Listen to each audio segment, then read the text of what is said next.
আমার সাথে পড়ুন বিসমিল্লাহির রহমানির রহিম।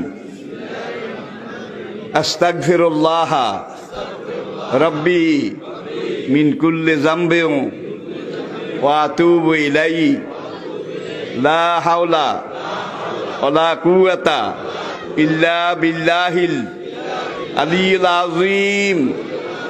তাওবা ইয়া আল্লাহ, তাওবা ইয়া আল্লাহ, তাওবা ইয়া আল্লাহ, তাওবা ইয়া রাব্বি, লা ইলাহা ইল্লাল্লাহু মুহাম্মাদুর রাসূলুল্লাহ।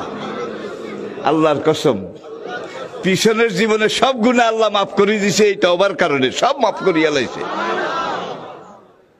আর কিছু কিছু টেন্ডল আছে, ক্যান্ডা আছে, গুনাহ তো করতে আসি, হুজুরে যখন কইছে তওবা করি কিছু ছাড়াই হালাই।